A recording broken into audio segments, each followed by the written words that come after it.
For dinner, we headed to the famous MFY Seafood Buffet Restaurant. And yes, kasama to sa binayaran naming $100 optional itinerary fee. Optional daw pero to be honest, wala ka talagang choice kung hindi sumama. May iwan ka raw kasi sa bus. So ayun, nagbayad talaga kaming lahat. Pero okay lang din kasi sulit naman yung buong araw kahit may mga budol moments sa Chinese medicine shop at sa Lattice Factory, busog naman kami literally buong tour. Pagdating namin sa MFY, ang unang misyon ko makakuha ng magandang upuan. Kaya ang bilis kong sumunod kay Oscar, yung tour guide namin. Nakapwesto kami agad for our group of 4. By the way, mga high school batchmates ko sila at nung elementary pa magkakaklase na rin kami. Sa mga quiz-bee, kalaban ko pa tong mga to dati kasi matatalino kami. Charot. Pero biruin nyo, naging mga travel buddies kami. Ang saya sa MFY kasi ang daming choices ng food. Legit, buffet talaga siya. May buhay na seafood like crabs, shrimps, clams na pwedeng ipaluto. Kung trip mo yung samgyeopsal style, meron din silang meats ready for grilling. May mga salad, sushi, pasta, desserts at iba't ibang klase ng ulam.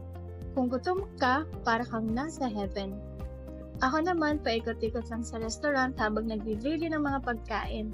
Pati sarili ko na din. Tapos yung mga kasama ko, sila na yung kumukompleto ng plates namin. Teamwork makes the buffet work, diba? Sikat yung buffet na to sa Zhuhai dahil bukod sa wide selection ng dishes, fresh ang seafood at ang daming locals and tourists na kumakain dito.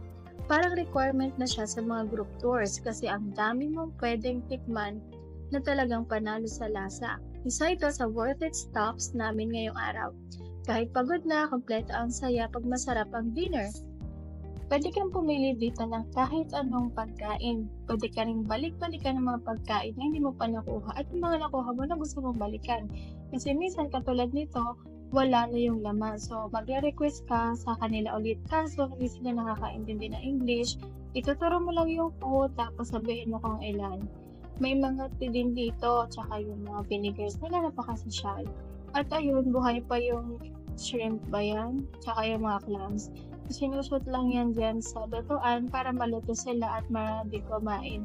At ma-ready na kainin. Ang dami namin lutuin, no? Tingnan nyo naman yung table namin. Halos busog na busog kami dito. Ang dami din namin kinuhang gulay kasi health is wealth. Pero madami din meat kasi mahilig talaga kami mag-samgyup. Sarap kumain dito. Gusto ko nga ulit balikan. Pero syempre, since na-try ko na, iba naman, di ba? Ganun tayo pag nakakaisa na, iba naman. Huwag niyang kakalimutan mag-tsaa after eating too much ha. Yun. After dinner, lipat hotel na naman kami kasi another location na naman for the next day. So ayun, that ends day 2 of our China trip. From being budol survivors to buffet champions. Don't forget to watch the next vlog kasi marami pa kaming pupuntahan. Kaya kung gusto niyo ng real talk travel experience, subscribe na and i-comment nyo na rin kung nabudol na ba kayo sa group tour na ganito or kung gusto nyong tikman yung buffet na ganito sa MFY. Ayun lang, salamat!